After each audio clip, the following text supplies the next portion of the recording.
Hello, everyone. Welcome. As we get just the remaining people joining, we'll just give them a few more seconds before we get started.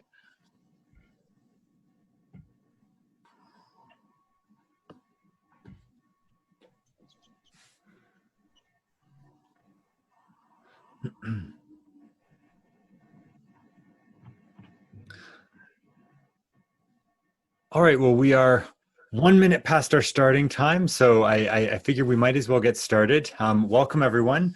My name is Joe Rubin, and along with Maria Davis, we are the co-chairs of the Committee on Microbiology Education, Undergraduate Microbiology Education.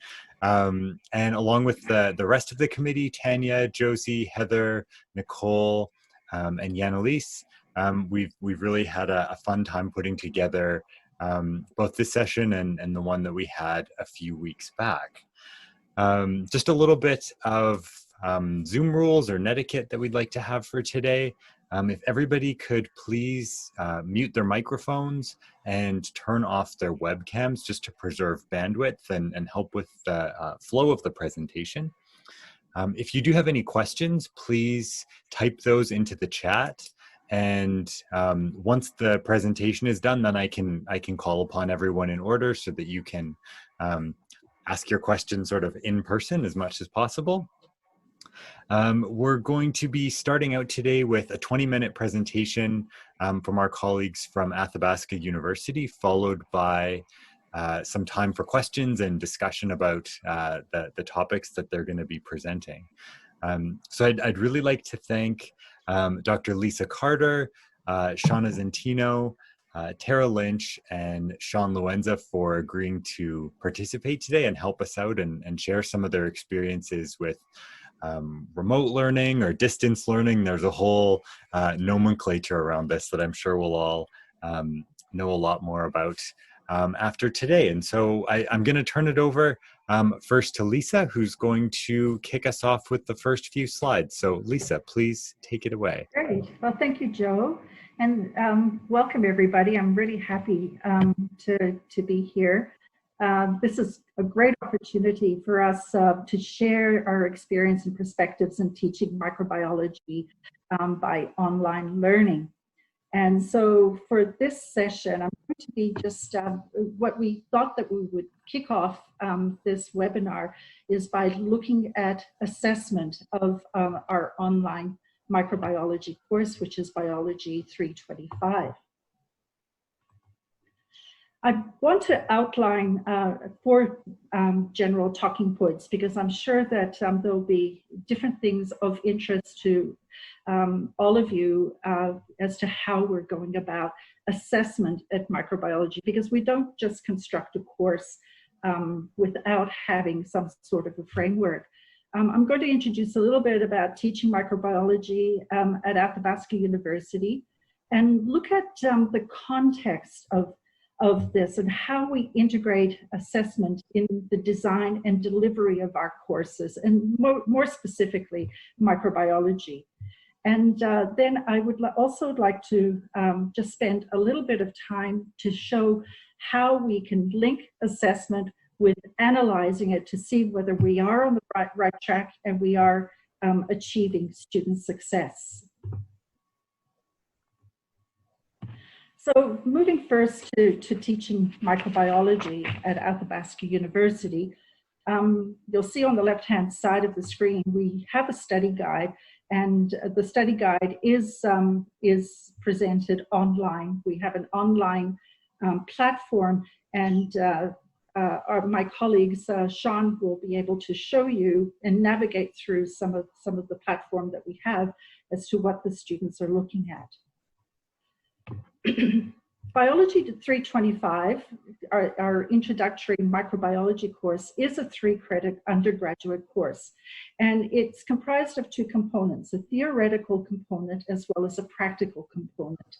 And students who are enrolled in this particular course are able to take this course as just a one-off, that they might need it for their own personal institutions. Or we have program students, and this course can serve as an elective for the Bachelor of Science in General Science, or our post-diploma degree, where students are able to transfer credit and take a number of courses at Athabasca University.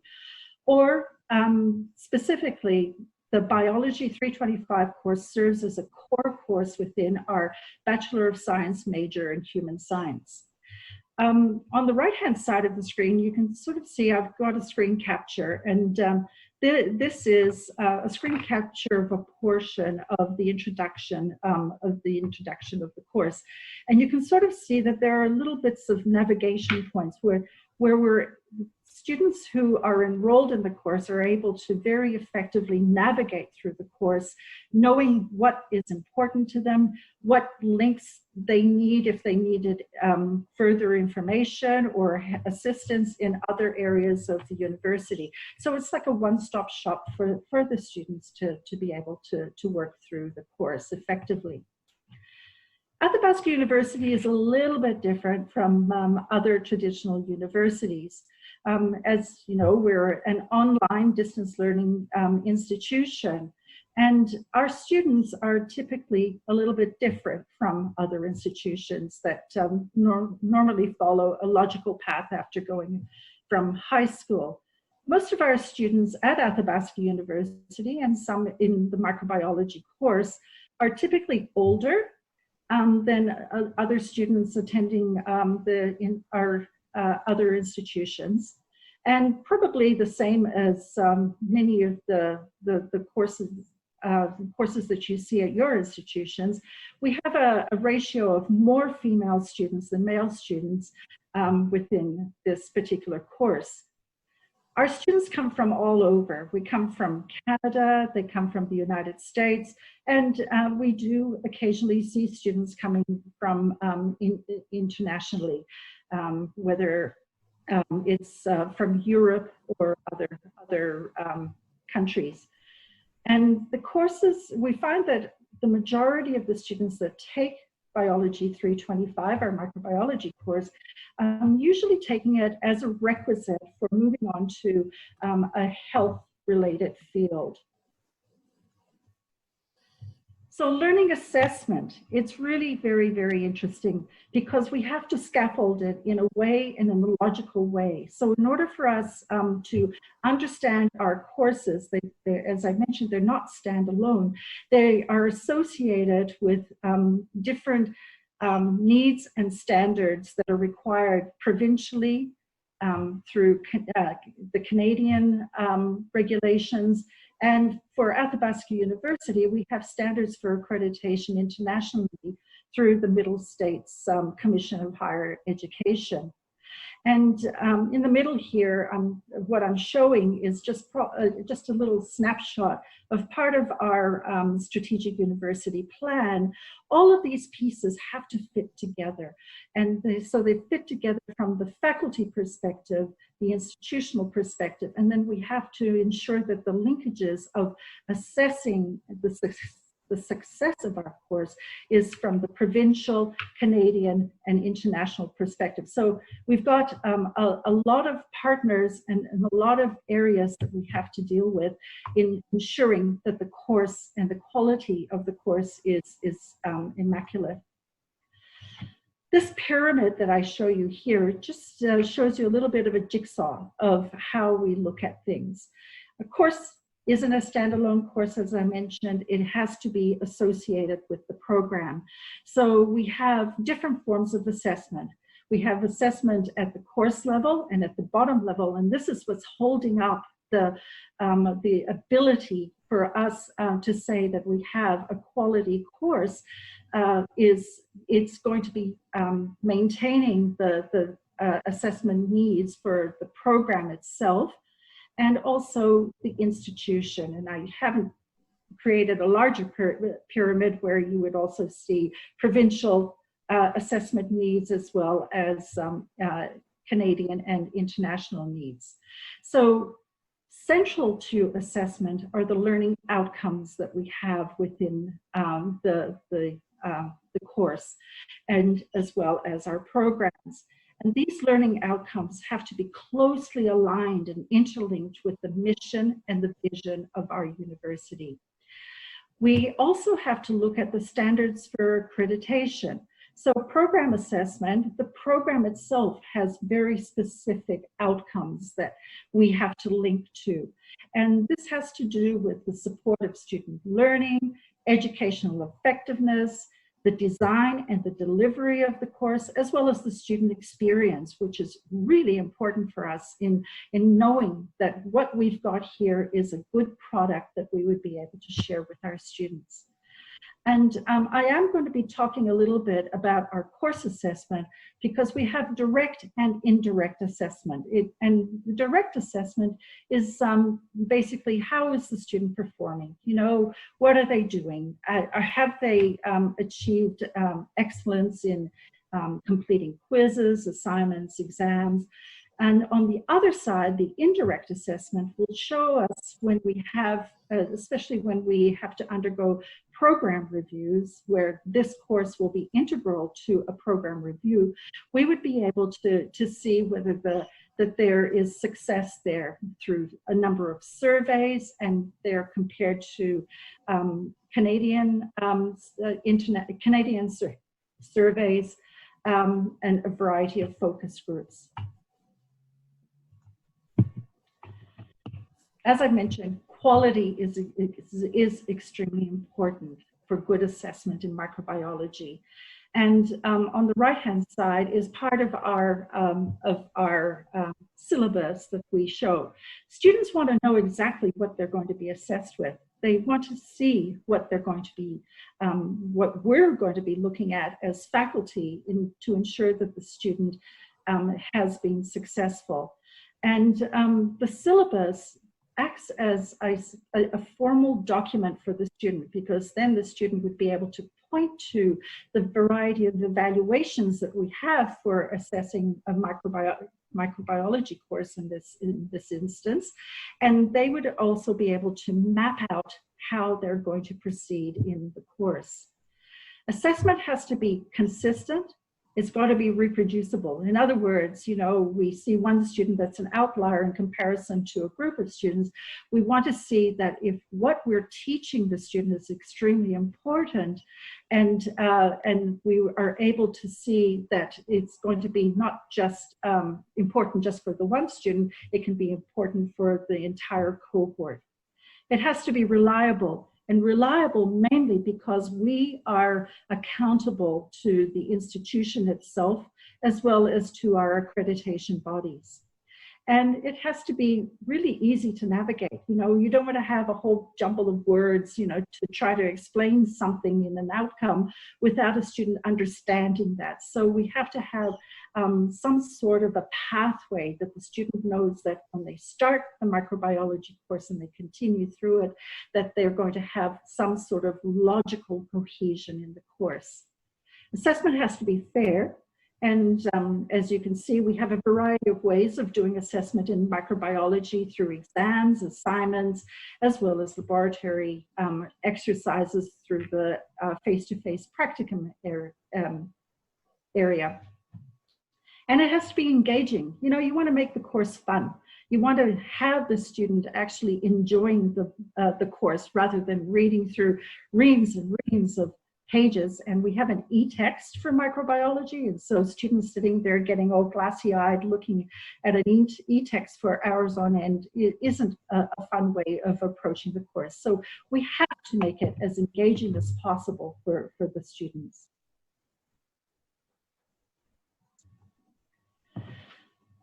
So how do we assess students? So as I've mentioned, learning outcomes is critical and integral to assessment.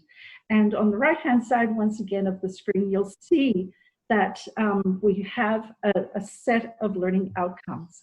One does not need a huge shopping list of learning outcomes, because you, as a faculty member who is in charge of this microbiology course, would have to be able to measure each and every one of these outcomes. So you want to make it as precise as possible, to look at various areas of the course that would be able to capture and captivate what we're trying to teach in microbiology. It has to be evidence-based. So you have the learning outcome, and then you be able to apply it to the variety of different ways that you are assessing a student. It has to be measurable. In other words, that you can put up a chart and you can say with confidence that 80% of our students succeeded in this area of the course. And it has to align very, very well with the program, in this case, our Bachelor of Science suite of programs, as well as the institutional outcomes. How we do assessment is linked to curriculum mapping. And the Faculty of Science and Technology has developed a template, and this is just a little piece of the template, and I'm not going to go through it in detail. It helps us map how we see the linkages between our course outcomes and our program learning outcomes, and also higher level outcomes. So we can start looking at the alignment of the various aspects of our course to see how they work. We can also see whether that some of our outcomes are going to only teach part of things at an introductory level, other areas where they're going to start evolving and developing certain theories or aspects of the course, or they're going to actually start having students think about critical thinking, analysis, processes. And so you are able to identify these areas and then come back to measuring them. Again, there is a balance between direct and indirect assessment that is very important, and you have the tools within your institutions as well as within the course that would be able to help you with that. So I would like to show you here is just a sketch map of one of our programs, the Bachelor of Science, Human Science major. And normally when we do curriculum mapping, microbiology would only just be one part of this curriculum map. We would be able to see all of the other courses that we have that comprise the Bachelor of Science and Human Science courses, and we would be able to see linkages and how they work out here. So on the left-hand side, on the banner that goes downward, we have our course level assessments of biology 325. And on the right-hand side of the top banner, you would see the program learning outcomes.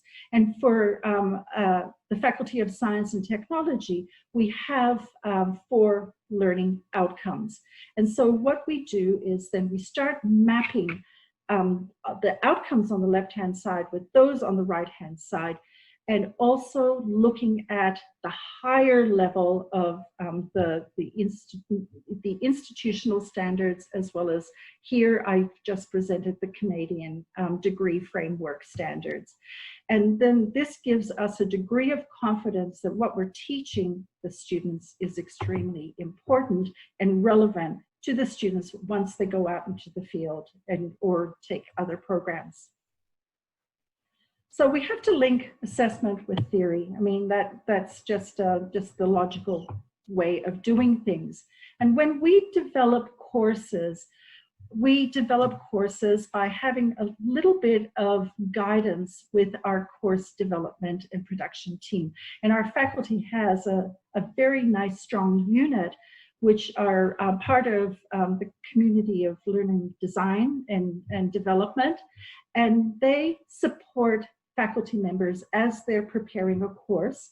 It could be a new course, or it could be a revision of an existing course. And so our course in microbiology, as we would see with any of our courses at Athabasca University, we try to do rolling revisions on a regular time point scale, where every 3 to 4 years that we will do complete revisions of these courses. And the course then in itself then will move on to being looked at once we do our program reviews. And so this template that we use is just basically asking the question of a faculty member, how are you going to be doing these activities, and what do these activities do to help have the student understand the learning outcomes that we have identified in our curriculum map, and also how we're going to assess them. So this gives us lots of opportunity to think of different ways of doing things. I want to give you 3 examples. So one example here is assessment of color illumination. And there are different ways of doing things. I mean, one could sit in the lab and we have students, we actually walk them through and teach them all of the aspects of color illumination so that they are able to complete the variety of exercises that they have in their bacteriological identification project, as well as looking at a variety of streak plates and ground stains and other types of stains.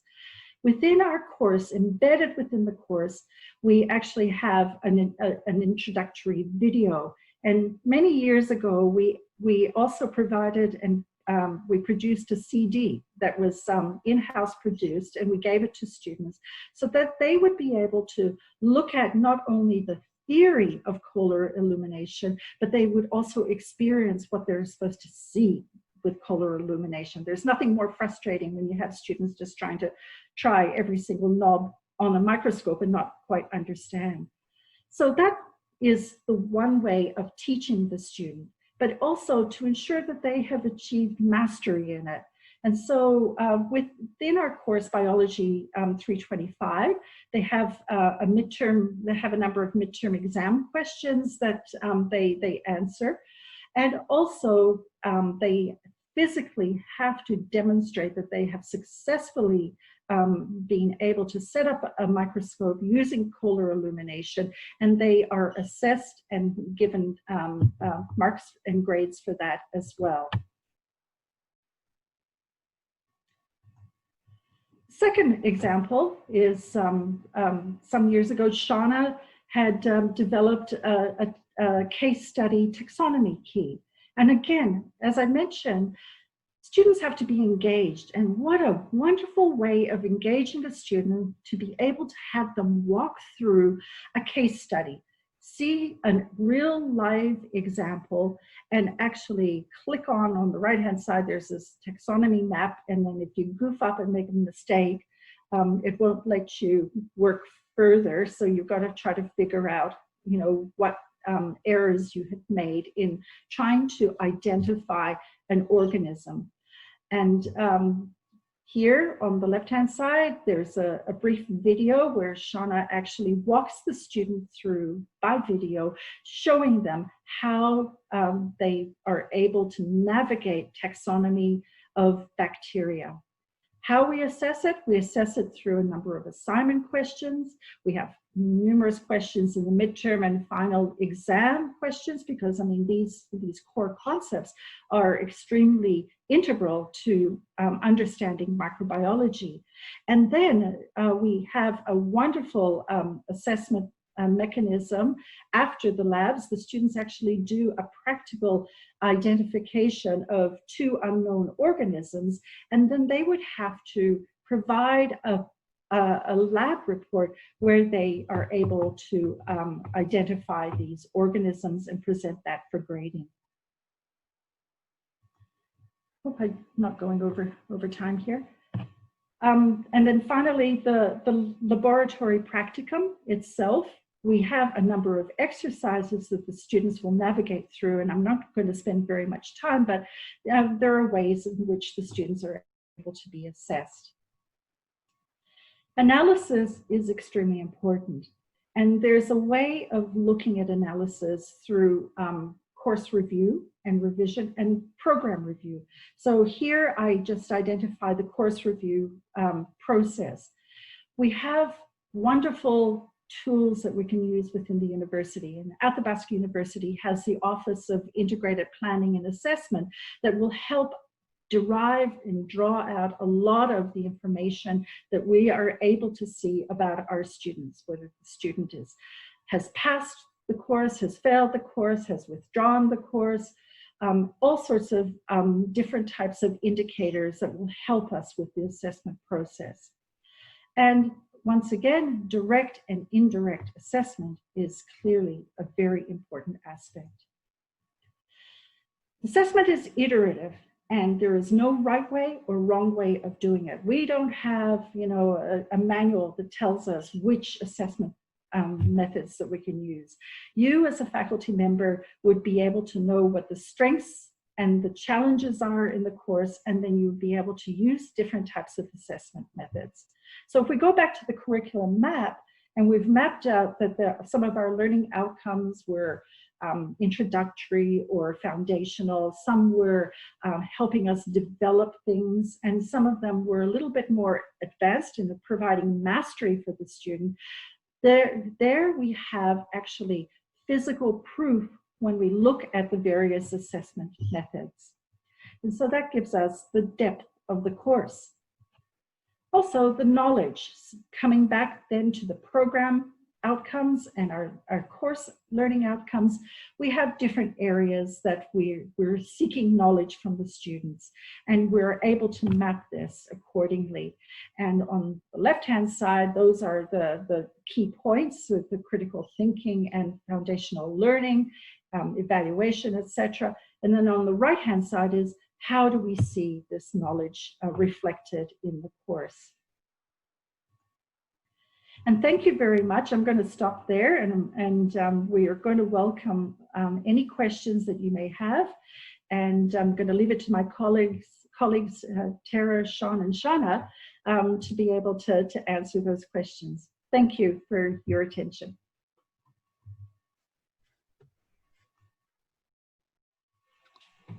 Thank you so much, Dr. Carter, for that really nice overview of assessments. If there are any questions, please feel free to type those into the chats. And maybe while people are typing, I'll take my privilege as moderator to ask a question. I'm just wondering about that taxonomy tree case study. Is that a web-based tool that you have, or is it something that is available sort of within a course package, or how do students actually access that? Yeah, the access to it is only through the course. We haven't really opened it up. Yeah, I could consider that possibility. The reason I developed that tree, I'll tell you, Joe, is because there are a number of chapters in the textbook, as you all know, as microbiology professors and instructors, that cover taxonomy, but the students never see that nice big picture kind of overview of how everything links together. And so I thought that would be a really creative way to be able to provide something to the students that the textbook didn't. And so, yeah, we could certainly talk about sharing that. It's interesting because I think for a lot of us, our perspective when you're teaching online is that there are a multitude of resources that are available to students. Some are good and some are bad. And ultimately, a lot of the times we're curators and finding good information, and sometimes we create our information if it's not available. But I'm a big believer in, if you're going to invest into creating something, only do that if it kind of doesn't exist. Do you know what I mean? If there are resources that you can utilize them. There's lots of good ones, but if there's something that could be different and you have the technical support to develop it, we had a grant at that time to develop that, then by all means, yeah, develop something unique. So yeah, we can talk about that. I hadn't really given it a lot of thought, to be honest with you, so I should do that. And if I may, I'm just going to jump in right now. I think I had told you this, Joe, previously, that I'm kind of tired of publishers and textbooks. And so I'm actually looking at using an open educational textbook for the next revision of Biology 325, even though I'm currently in administration and not teaching it. But a really good textbook from the American Society for Microbiology that really super matches our course outline and learning objectives. And oftentimes these open educational textbooks have really good links to resources for students. And then we can embed the actual reading from the textbook right into our study guide, so students aren't having to flip between different sources all the time. That's the one thing I don't like to see students have to do. So if they can have it super integrated, it's really beneficial for them.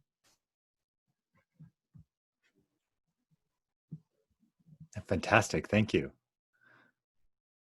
Any other questions coming up?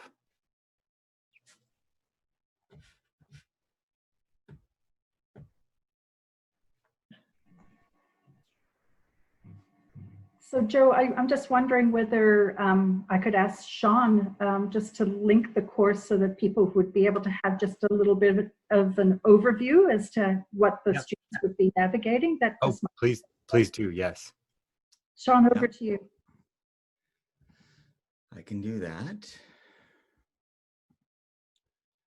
Can you see my screen? Not yet, hold on. Not yet. Coming.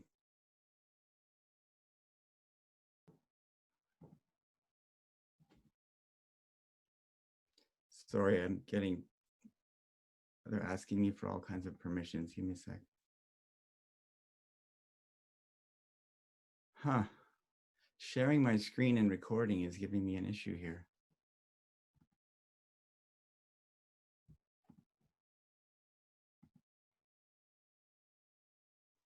Oh, here we go. Can you see it now? Yes. Okay. So Lisa is the dean, the exiting dean. So she did give you a kind of bird's eye view of course design. This course is largely text-based. So it is delivered via a study guide, which is sort of giving students summaries of content. And so usually referring them to, so there's units and lessons within the units, and in each lesson or unit, it's referring the student to specific readings in the textbook. So it's largely a text-based course. And I think some of the things that weren't maybe clear is that this is a continuous enrollment course. So it's a 6 months course where students have 6 months to complete it, but they can begin the course at any month. And they can be enrolled throughout the year, which is a little bit different than having set semesters. In the homepage, I am an academic expert in this course, which means I'm just available to assist students and to be available to support them through their learning. And it's a self-study guide, essentially, where students have the content, they have schedules of recommended readings and when to write assignments and when to write exams, but they fully determine when they are prepared to submit their assignments. So they have a student support success center, which is this far right corner of the page here. So this is how they were initially encouraged. If you need help, you can use this request system and send in your question, and it gets forwarded to me, and then I can address them. I usually reach out to the students within their first 2 weeks and make an introduction and tell them a little bit about myself. And I make myself more available than just through the Student Success Center. I do invite them to email me, or even I'm available for phone calls. But it's amazing how many of the students really do much of the learning on their own. And I initially expected, when I first started, I'm kind of new to Athabasca University, that I would be seeing more students reaching out. But a lot of them are sort of geared towards taking on the content and really taking on learning it themselves. And they do reach out at times, but it's maybe once or twice throughout the 6 months. So there's links to the e-text. So the e-text in this case is, let me see here.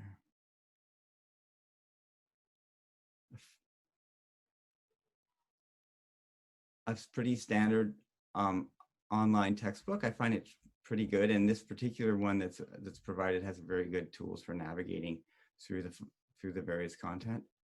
But as Shauna said, sometimes we're moving away from providing links or having students use textbooks in general, and this is a way for students to save on costs.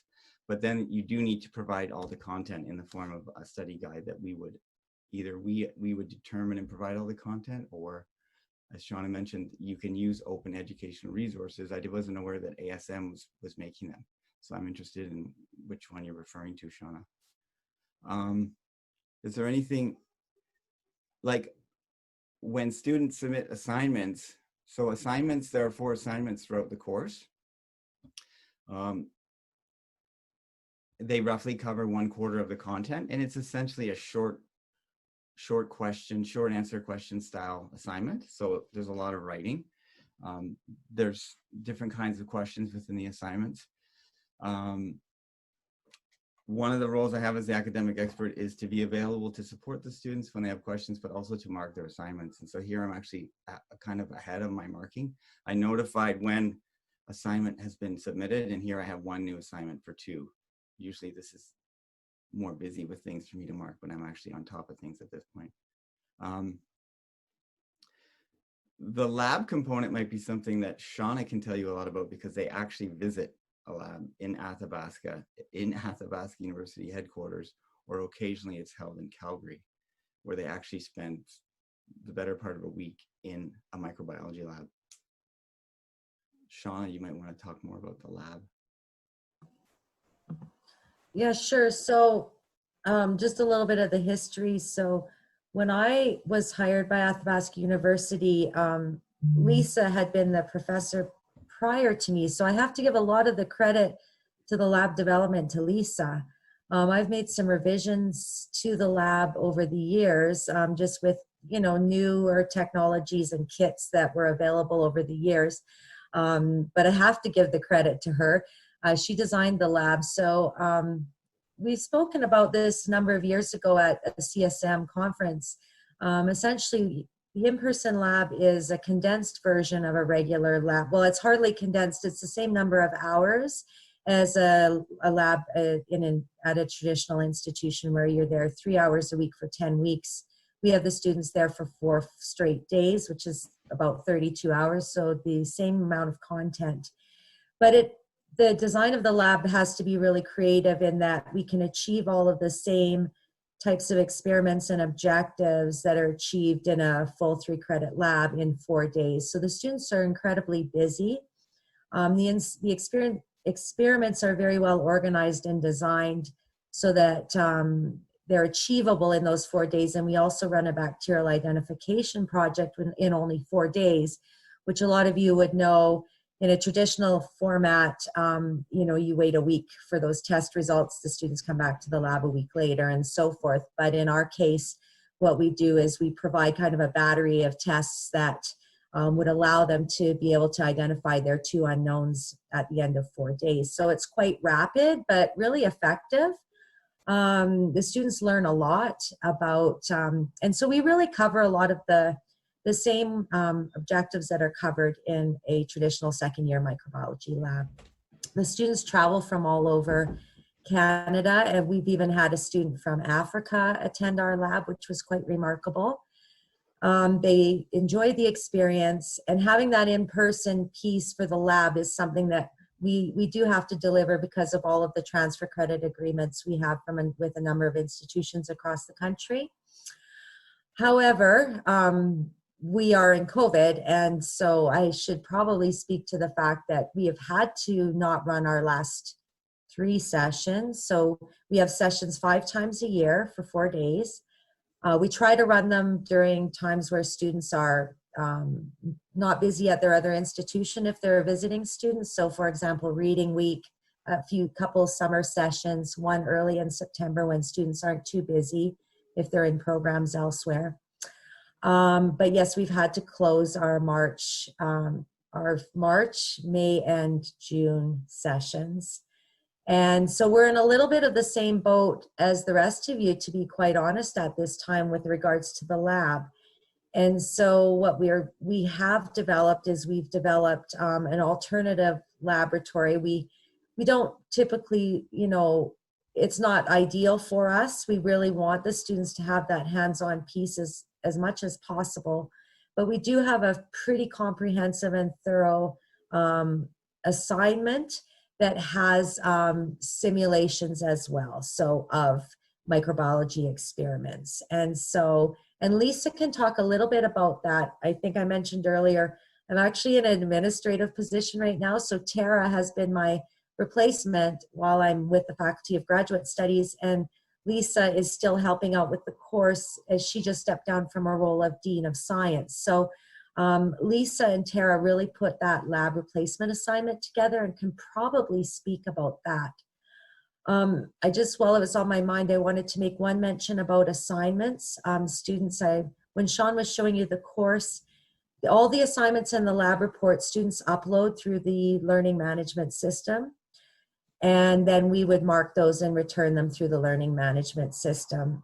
Exams we could talk about after the lab, I suppose. So I'll maybe pass it to Lisa and Tara to talk about how they were able to do a pretty thorough lab replacement assignment. Go ahead, Tara.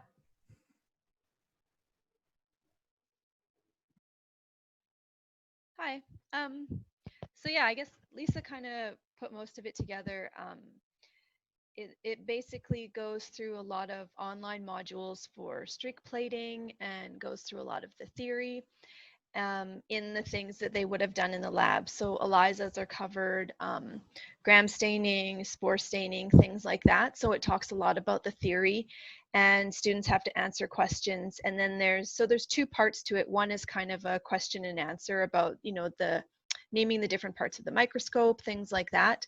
And then the second part is kind of that bacteria identification, where the students are to use their knowledge that they've gained on the different kinds of differential and selective media, different tests, to identify a gram-positive and gram-negative bacteria that are in a mixed culture. And so what they're given is, here are the results from your selective and differential media tests. How would you go about, figuring out what the identification is? And so it's really good in that they have to go through the theory part and understand things, and then kind of put it together and write a lab report on it.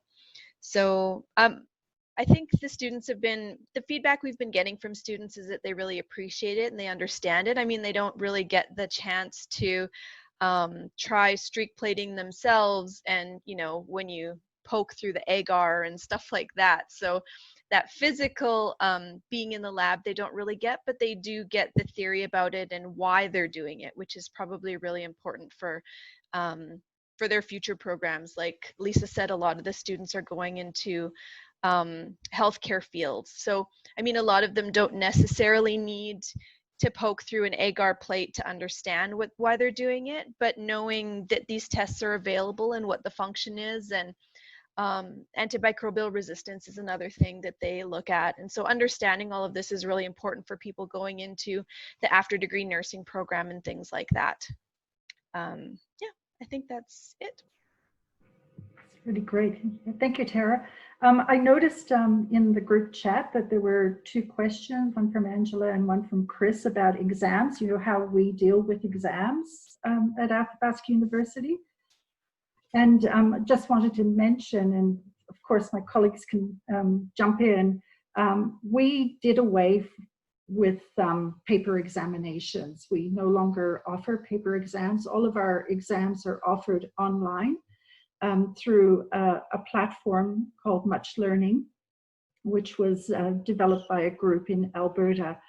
And students then would be able to register for an exam. And during the period of COVID, because I see that, we do have challenges, we have a situation where students would be able to do the online exam. Normally, they could go to an invigilation center and complete the exam online. However, with COVID, we've closed our invigilation centers or even access to any outside invigilation. And we have a company called ProctorU, which allows students to actually write the exam in their own homes. And these are proctored by external invigilators that will monitor the students. And it's not only monitoring just by video, they have a thorough sweep of the room that the students are in. They have to actually identify and confirm that it is actually the student that's writing it and not their best friend or a cousin or somebody. And also they monitor the keystrokes that the students are entering on their computers. So it's a very, very thorough process. And so that's how we have been overcoming the challenges during the pandemic. Angela, does that sort of address the main question you had? Maybe some other thoughts have come up over the last few minutes? Not really, because the challenge that I'm talking about is having to now switch to online courses and online evaluation. It's in the context of graduate studies. There's no way that my university is going to be paying for the service of ProctorU or anything like that anytime soon. So it was more a question of strategies for exam design, given the reality of not being able to have that type of supervision or close supervision of the exams. But that's okay. I was just asking to see if there were any hints that were there and that I just didn't know about. So thank you. No, it's okay, Angela, because this is something that we're having to, we've had our own transitions over the years. We used to be able to deliver paper exams that were sent to an invigilation center or one of our testing centers. Those would be invigilated in person. And then there was a lot of postage and costs that were going back and forth between mailing exams to markers. One of the things that's really unique to us is that in contrast to a traditional university, we could never give the exams physically to students, right? So they would never be able to take that exam with them. And they would never get their marked exam back. So they would receive information on how they did on all of the topics on the exam, but we couldn't give them the questions back for security reasons because of that risk of sharing the examination with students all over the country or across the world, right? So there are some real exam security issues for us. And over time, then we moved to more online exams, but we still have issues where we cannot give exams to students marked. And we also have to maintain currency on those exams because they can be shared. There are many online forums in which students will share material. Because I'm in the Faculty of Graduate Studies right now, and we're talking a lot as well to colleagues in graduate studies across the country. We're really spending a lot of time talking about, alternative ways to assess students that would be a little bit more cheat-proof, to be honest with you. Thinking about types of assessment that might be more practical or more reflective, and incorporating things like peer-to-peer learning and those types of pieces to assess and help students learn, as well as, rather than always just a traditional examination, which can run the risk. But my suggestion might be too is looking at, so what course do you teach? A graduate level course of microbiology? Yeah, it's a virology course, a master's level virology course. Okay. And so how are the exams delivered right now? Paper exams? Yeah, in person, traditionally we would have short exams at the beginning of each class that's on the material from the class before. It's basically just a way to ensure that they revise the material to help reinforce what was given. Yeah, exactly. Yeah, so I'm wondering, and how many students in that a year, more or less? It varies, usually around, I think the average is about 6 or 7. Okay, yeah, because that's the thing. Like, we'd be happy to talk to you afterwards about if we could work through different types of strategies. One of the things that we're trying to work towards at Athabasca is creating basically a database of questions that we could, even in our online format, every student would get a different exam. Do you know what I mean? So it would always be randomized and everything would be tagged. So this is this particular topic, and so forth. With 6 or 7 students, there might be other alternatives you could look at. Yeah, we have a platform for online courses that allows you to do exams when have a pool of questions, and then each student will get different questions within that Yeah. pool. So that's one thing we have. But then the question is, well, is the student just there with the textbook next to them? Right. Or, Yeah. So, but Right. Yeah. And then you've got that barrier of, it's not like you can ask your institution, oh, let's hire, Proctor U or whatever. Right. So I don't, not no time soon. yeah. Can you, sorry, I could talk to you about this for a long time, so I don't want to detract from other people's questions, but No, please but- feel free to email me anytime. Okay, thank you very much. Yeah. For your answer. No problem. Maybe just as a follow-up, Chris, do you want to, have you had any additional thoughts? I know your question was about question format and how that might look different.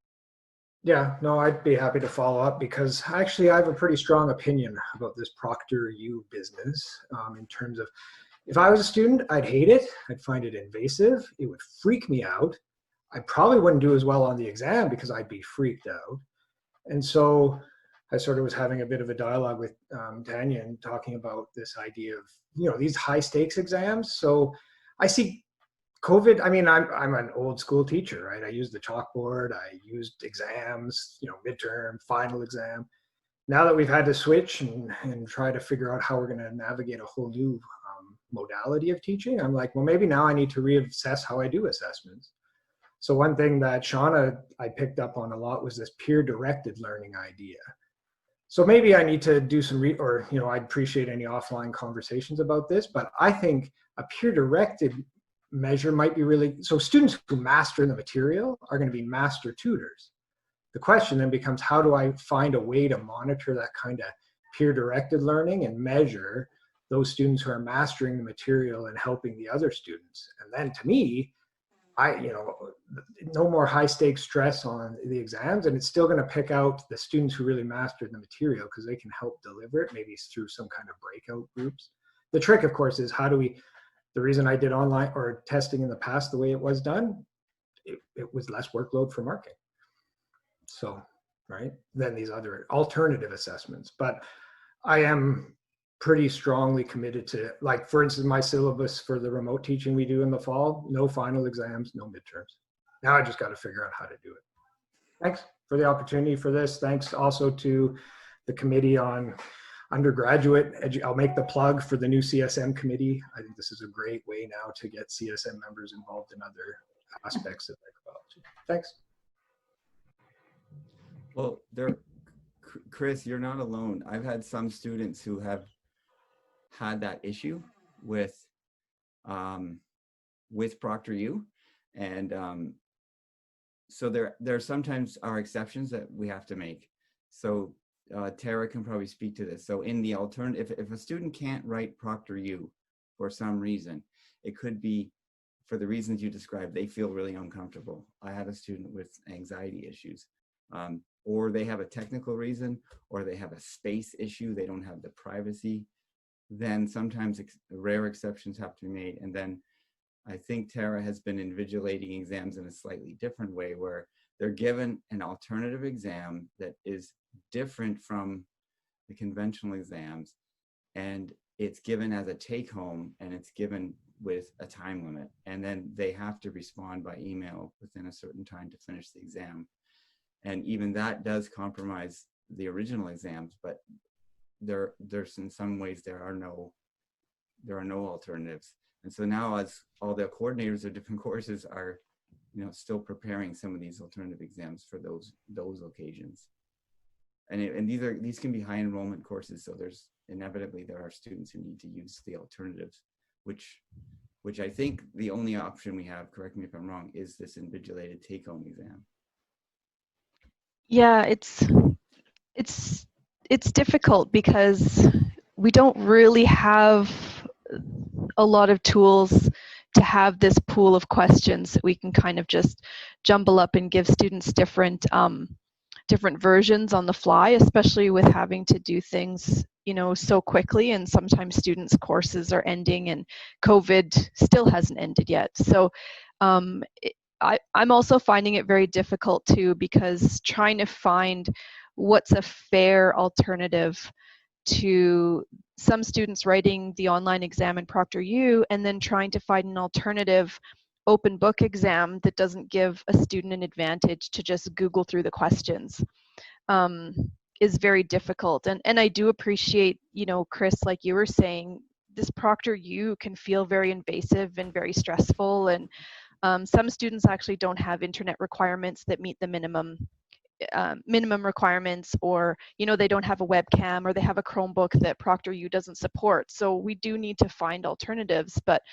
trying to figure that out and balance that between some students that during COVID, good on them, are trying to get more of the courses for their program under their belt while they have these a bit more space in their schedules to do so. But we also get a lot of students that are like, well, I want an open book exam, I heard that's a possibility, and are looking for that easy way through the courses, which then puts our course integrity at risk by giving out these alternative exams. And yeah, so it's a bit of a struggle for us. I don't know if we have the perfect solutions, but what Sean was alluding to, this alternative invigilation, is either we'll have an open book exam. So we changed the questions in the midterm or final to be a lot more for the short answer part. So with the multiple choice, we've taken out all of the choices.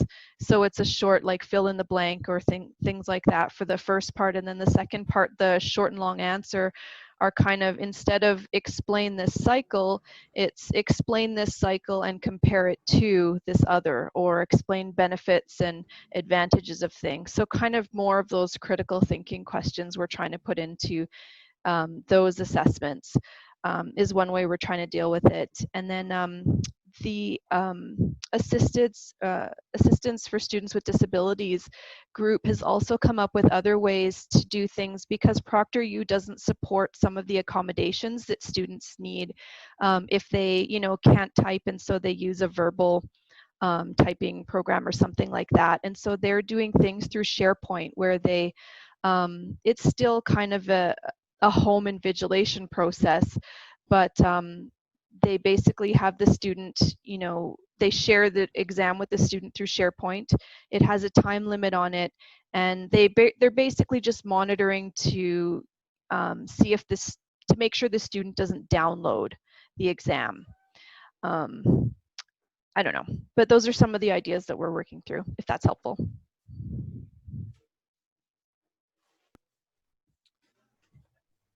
Just in our last couple of minutes here, because I am cognizant of the time, I wonder if, Lisa, maybe you just wanted to mention again some of your thoughts on collaboration around sort of educational innovations and ways that we can sort of work on this more together as a community, or just any, sort of nuggets of inspiration that we might be able to coalesce around. Thanks, Joe. I don't know about nuggets of inspiration. Before we started, I mentioned that we would definitely be open to have a community of discussions to either help or just bring out ways and creative ways of how we would be able to deliver microbiology for our undergraduate students.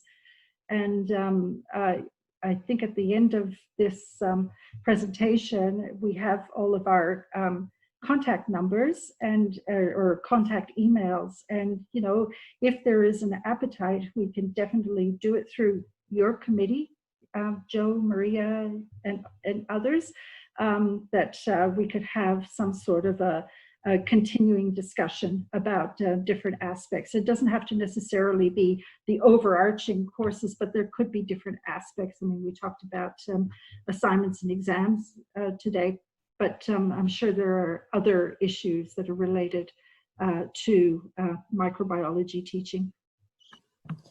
I just say, there's just so many details to share. And one of the things that we were doing with the graduate students in Microsoft Teams is we keep a Padlet, and in the Padlet we all just share tools and tricks, tips and tricks and tools, actually. So yeah, even that might be an idea, Joe, of too for the community, is creating some kind of place where we can share our resources.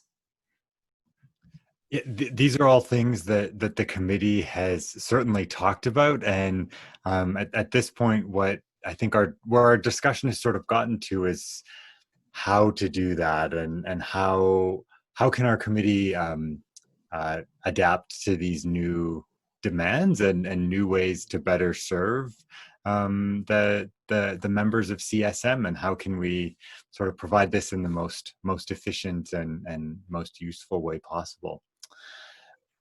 It is 12 o'clock, unfortunately.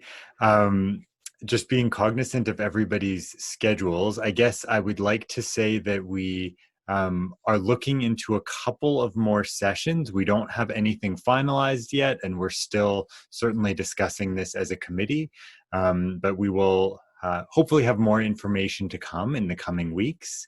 So stay tuned for that.